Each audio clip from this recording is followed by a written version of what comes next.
Hi everyone, मैं हूं Ashita ma'am, आपकी लाइफ साइंस एजुकेटर। और अगर आप सीएसआई नेट दिसंबर 2025 को क्रैक करना चाहते हैं तो आपके लिए पैटर्न समझना, सिलेबस को जानना बहुत जरूरी है। और साथ ही में ये भी जानना कि मैम अगर हमने लिमिटेड सिलेबस कवर करा है तो तब भी क्या हम क्रैक कर सकते हैं एग्जामिनेशन। तो इसका आंसर है यस। कैसे करना है वो मैं आपको इस वीडियो में बताने वाली हूँ, तो पूरा एंड तक जरूर देखना। Part A, part B, part C, 3 parts में आपका पेपर आता है, तो सभी चीजों का एक हम लोग डिटेल डिस्कशन देख लेते हैं। पार्ट ए जो होता है आपका जनरल एप्टीट्यूड का रहता है, उसमें आपके टोटल 20 सवाल होते हैं। अटेम्प्ट आप मैक्सिमम 15 कर सकते हैं। हर एक सही सवाल का आपको 2 नंबर मिलता है, इनकरेक्ट के आपके हाफ नंबर डिडक्ट हो जाते हैं। नेक्स्ट बात आती है कि सिलेबस क्या होता है। सिलेबस पार्ट ए में आप देख सकते हैं, एक आपका रहता है रीजनिंग वाला पार्ट, जिसमें आपको काफी सारे आसान जो टॉपिक्स हैं वो भी मिल जाते हैं, जैसे कि ईस्ट वेस्ट नॉर्थ साउथ, इस तरीके से आपके डायरेक्शन वाले सवाल पूछे जा सकते हैं। अल्फाबेटिकल सीरीज पूछी जा सकती हैं, सिंबल्स, नोटेशंस। तो ये इसमें से कुछ ऐसे टॉपिक्स आप आइसोलेट कर सकते हैं जिनसे आप आसानी से अपने नंबर एक्सट्रैक्ट कर सकते हैं। तो ये आपको मैंने एक टोटल सिलेबस बता रखा है, तो आप इसका एक बार स्क्रीनशॉट ले सकते हैं। साथ ही में अगर मैं आपसे बात करूं तो दूसरा पार्ट आता है क्वांटिटेटिव एप्टीट्यूड का, जिसमें आपके अगर आपकी मैथ्स थोड़ी सी अच्छी है तो आप यहाँ पर आपके लिए वाला पार्ट और आसान हो जाता है, जैसे number system, average, algebra, percentage time, simple and compound interest, speed, time, distance. तो ये कुछ ऐसे पार्ट्स हैं जो कि आपको अच्छा स्कोर दिला सकते हैं। साथ ही में आप यहाँ देख सकते हैं HCF, LCM, area, profit loss. तो एरिया पर तो बेटा इस बार भी आपका जो जून 2025 का एग्जामिनेशन था उस पर भी आपका सवाल बना था। तो ये कुछ ऐसे आपके पार्ट्स रहते हैं जिसको आप इग्नोर बिल्कुल भी नहीं कर सकते हैं। एवरेज है, अलजेब्रा है, ये सब आपके काफी ज्यादा इंपॉर्टेंट टॉपिक्स होते हैं। नेक्स्ट अगर मैं बात करूं तो data interpretation and graphical analysis, ये भी आपका जनरल एप्टीट्यूड का पार्ट है। इसमें जो शुरुआत का आपको भाग दे रखा है that is mean, median, mode, ये आप जो पार्ट बी सी के लिए तैयारी करते हैं उसमें भी आप पढ़ लेते हैं। डेटा इंटरप्रिटेशन हो गया, बार ग्राफ, लाइन ग्राफ, इन सबको पढ़ना हो गया, ये भी आप थोड़ा बहुत पार्ट बी सी में पढ़ लेते हैं। ऑलराइट, आगे बढ़ते हैं स्टूडेंट्स पार्ट बी की तरफ। तो पार्ट बी आपको सब्जेक्ट रिलेटेड सवाल देता है एमसीक्यू फॉर्म में। अब ये जो सवाल होते हैं स्टूडेंट्स, कुछ एकदम स्ट्रेट फॉरवर्ड होते हैं, कुछ काफी इन डेप्थ होते हैं। तो अगर आपने कहीं पर भी इसके बारे में थोड़ा सा भी पढ़ रखा होगा तो ही आप इसे टिक कर सकते हैं, अदरवाइज इसमें ज्यादा टाइम देना is not so much required as per your exam, right. तो अगर आपको क्लिक होता है तो आप आसानी से उसका सवाल का जवाब दे पाते हैं। तो आपको टोटल सवाल जो आपको इसमें देता है स्टूडेंट्स पार्ट बी के लिए, यहाँ पर मैं मेंशन कर देती हूँ, तो वो आपके रहते हैं लगभग 50। आपको जो अटेम्प्ट करने रहते हैं वो होते हैं 35। हर एक सवाल आपका 2 नंबर का होता है, और गलत करने पर आपका 0.5 मार्क्स जो है स्टूडेंट्स वो डिडक्ट कर दिया जाता है। नेक्स्ट अगर हम बात करें सिलेबस, तो सिलेबस पार्ट बी सी का आपका सेम रहता है, मतलब 13 यूनिट्स आपकी रहती हैं। अब अगर हम बात करें यहाँ पर, तो फर्स्ट आपकी है unit that is for the biochemistry, दूसरा आता है सेल बायोलॉजी, फिर आता है molecular biology, cell communication and cell signalling, developmental biology, plant and animal physiology. अब इसमें थोड़ा सा ट्रिकी पार्ट ये आता है कि अगर कोई बॉटनी वाला बच्चा है वो प्लांट फिजियोलॉजी पढ़ना ज्यादा प्रेफर करता है, और अगर कोई जूलॉजी का है तो वो एनिमल फिजियोलॉजी पढ़ना ज्यादा प्रेफर करता है। बट मैं सजेस्ट करूंगी कि आप कोई सा भी यूनिट छोड़ना नहीं प्लांट और एनिमल में से। अगर मान लेते हैं कि आप प्लांट फिजियोलॉजी को कंप्लीट कवर कर रहे हैं, तो एनिमल फिजियोलॉजी का कुछ ऐसा टॉपिक होता है जैसे हार्मोन्स वाला टॉपिक, इसमें हर साल आपका सवाल बनता है, तो इसको आप जरूर पढ़ लीजिए। दूसरा होता है जेनेटिक्स, यानी कि इनहेरिटेंस बायोलॉजी।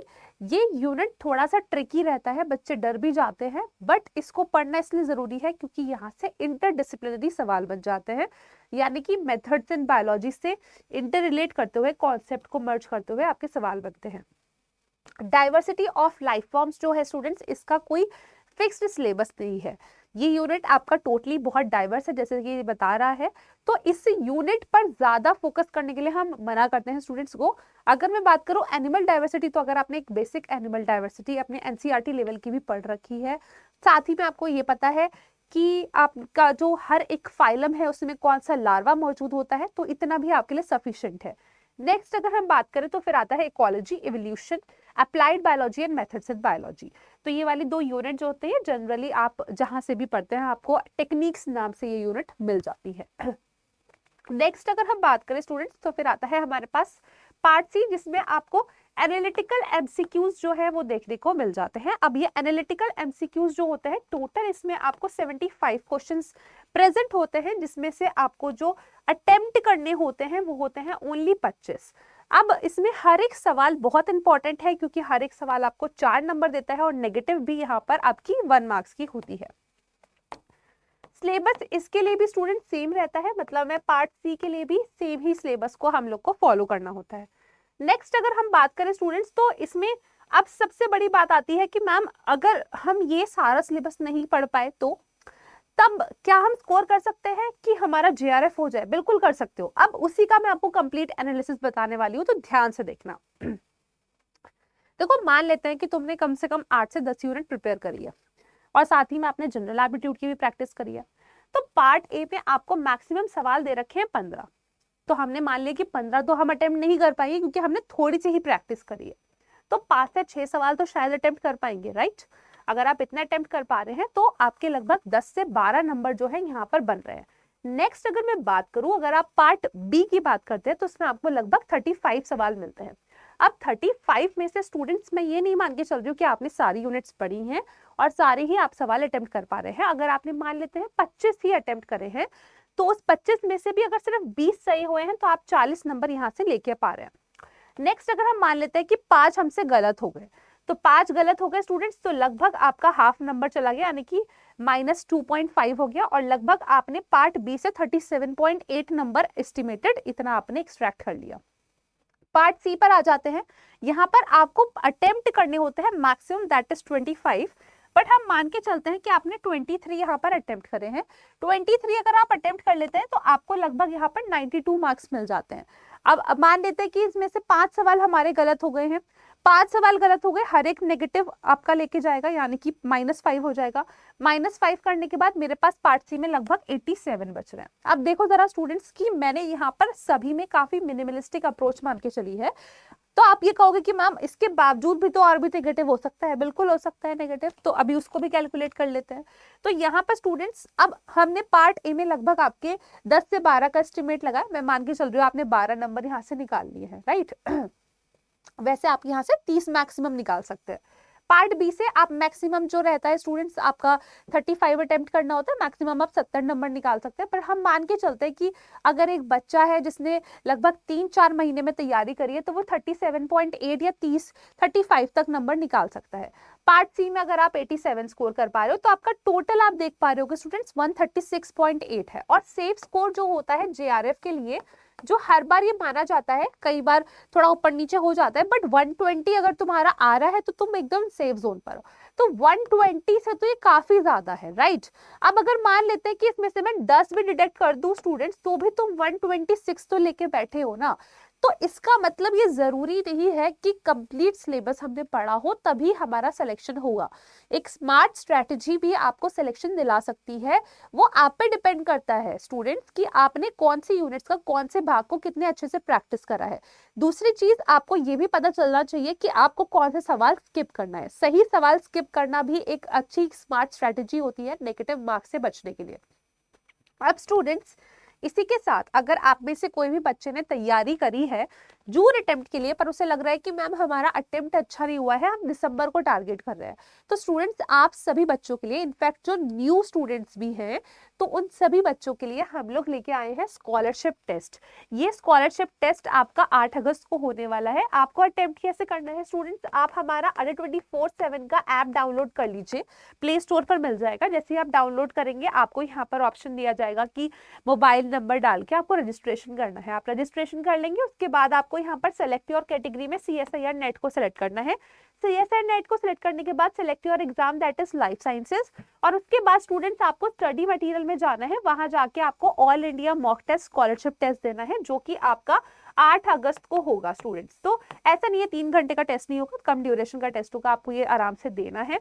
और इसमें स्टूडेंट्स आपको बहुत अच्छे प्राइजेस मिल सकते हैं, मतलब टॉप 10 स्टूडेंट्स को हम लोग काफी सारे अच्छे अच्छे प्राइजेस देने वाले हैं, जिसमें से free batch, free test series और भी काफी चीजें, रिकॉर्डेड बैच, ये सब आपको मिल सकता है। तो अगर आप तैयारी करना चाहते हैं तो बिल्कुल ये टेस्ट जरूर देना। और अगर आप इनरोल करना चाहते हैं, आप चाहते हैं कि मैम हमें एक परफेक्ट स्ट्रैटेजी चाहिए, हमें हर एक सवाल जो है वो उसका अच्छे से एनालिसिस चाहिए, तो उसके लिए स्टूडेंट्स आप चाहते हो जुड़ना हमारे साथ, तो you can connect with our 2 batches, first is the mega pack batch जिसमें आपको live plus recorded plus 84 mock test का एक्सेस भी मिलता है, मतलब सेल्फ एनालिसिस भी तुम इसमें कर सकते हो, राइट। दूसरा है स्टूडेंट्स हमारा मिशन बैच।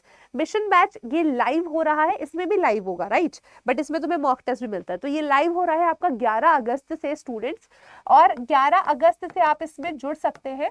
और इससे पहले अगर आप इनरोल करना चाहते हैं और आप चाहते हैं कि मैम हमें और एक्स्ट्रा डिस्काउंट चाहिए, तो आप हमारी वेबसाइट विजिट कर लीजिएगा, अंडर 24/7 वेबसाइट, और वहां पर जाके आपको सिंपली YT13 कोड का इस्तेमाल करना है। मैं एक बार आपको बता भी देती हूँ स्टूडेंट्स किस तरीके से आपको विजिट करना है। यहाँ पर आपने जैसे कि हमारी ऑफिशियल वेबसाइट पर क्लिक करा है, ऑल कोर्सेज पर जाना है, उसके बाद आप CSIR नेट पर क्लिक करेंगे। CSIR नेट पर क्लिक करने के बाद आपको लाइफ साइंसेस पर जाना है। देन उसके बाद स्टूडेंट्स आपको यहाँ पर जो हमारा मिशन बैच है जो कि 11 अगस्त से लाइव होने वाला है, इस पर क्लिक करना है। इसका आप करंट प्राइस देख सकते हो, बट अगर मैं चाहूँ तो एक्स्ट्रा डिस्काउंट भी यहाँ पर ले सकती हूँ स्टूडेंट्स। कैसे, जो मैंने अभी आपको कोड बताया था, तो यहाँ पर आप अगर इस कोड का इस्तेमाल करते हैं, दैट इज YT13 कोड का इस्तेमाल करते हैं, मैंने यहाँ अप्लाई कर दिया है, तो आप देख सकते हैं कि ये मुझे और डिस्काउंटेड अमाउंट पे मिल रहा है, राइट। और वैलिडिटी भी स्टूडेंट्स एक्सटेंडेड जनरली मिल जाती है, तो वो भी आप देख सकते हैं। देखिए यहाँ पर आपको मेंशन है लगभग 15 मंथ्स की वैलिडिटी अभी दे रखी है।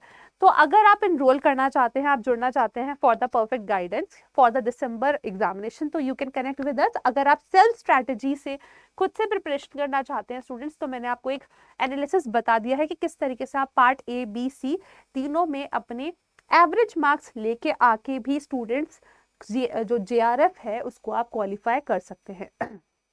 तो मैं उम्मीद करती हूँ ये वीडियो आपके लिए यूजफुल रहा होगा। अगर यूजफुल रहा है तो ज़रूर लाइक करना, चैनल को सब्सक्राइब करके रखना, और बेल नोटिफिकेशन आइकन को ज़रूर ऑन रखना, क्योंकि जो भी अपडेटेड इन्फॉर्मेशन होती है related to the job opportunity और द PhD एंट्रेंस, वो हमारा चैनल आपको प्रोवाइड करता रहेगा। धन्यवाद।